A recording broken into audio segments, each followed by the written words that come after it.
എൻ്റെ വീഡിയോ കാണുന്ന കൊച്ചു കൂട്ടുകാർക്കും മുതിർന്നവർക്കും നമസ്കാരം. നമുക്കൊന്നിച്ച് ഇംഗ്ലീഷ് പഠിച്ചാലോ? നിങ്ങൾ റെഡിയാണോ? എങ്കിൽ നമുക്ക് തുടങ്ങാം. ഫസ്റ്റ് പഠിക്കാൻ പോകുന്നത് ലൈൻസിനെ കുറിച്ച്.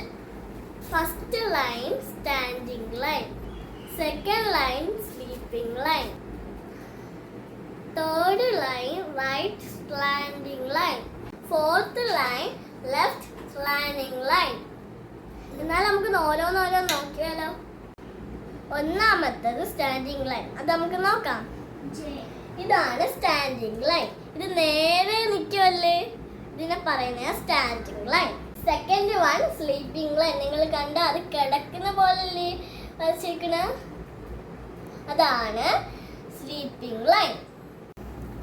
Third one right slanting line. ഇത് റൈറ്റിൽ നിന്ന് ലെഫ്റ്റിലോട്ട് പോയേക്കാം,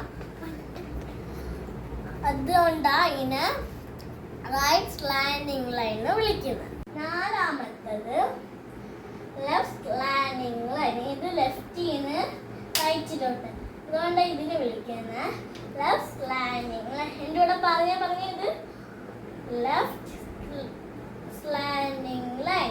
പറഞ്ഞ ലെഫ്റ്റ് സ്ലാൻഡിംഗ് ലൈൻ. നമുക്ക് ഒരു വട്ടോടെ പറഞ്ഞാൽ എല്ലാവർക്കും മനസ്സിലാവാൻ വേണ്ടിയാണ് ഞാൻ വീണ്ടും വീണ്ടും പറയുന്നത്.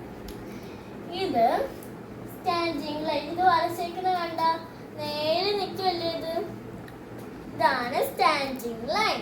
എൻ്റെ കൂടെ പറഞ്ഞ ഇതാണ് സ്റ്റാൻഡിംഗ് ലൈൻ. ഇതാണ് സ്ലീപ്പിംഗ് ലൈൻ. അത് കിടക്കുമല്ലേ, കിടക്കുമല്ലേ, എല്ലാവരും നല്ലപോലെ നോക്കുക. അത് കിടക്കുമല്ലേ, അതിനെ പറയുന്നതാണ് സ്ലീപ്പിംഗ് ലൈൻ. അടുത്തത് റൈറ്റ് സ്ലാൻഡിംഗ് ലൈൻ.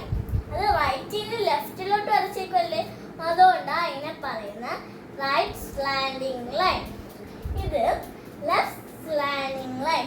ഇത് ലെഫ്റ്റിൽ നിന്ന് റൈറ്റിലോട്ട് വരച്ചേക്കായതുകൊണ്ട് ഇതിനെ ലെഫ്റ്റ് സ്ലാൻഡിംഗ് ലൈനും വിളിച്ചേക്കും. എല്ലാവർക്കും മനസ്സിലായെങ്കിൽ കമന്റ് ഇടണേ, ലൈക്ക് ചെയ്യണേ, സബ്സ്ക്രൈബ് ചെയ്യണേ, ഷെയർ ചെയ്യണേ. അടുത്ത ക്ലാസ്സിൽ കാണാം. എല്ലാവരും അടുത്ത ക്ലാസ്സിൽ പഠിച്ചുകൊണ്ട് വരണേ. അത് ബൈ ബൈ, സീ യു.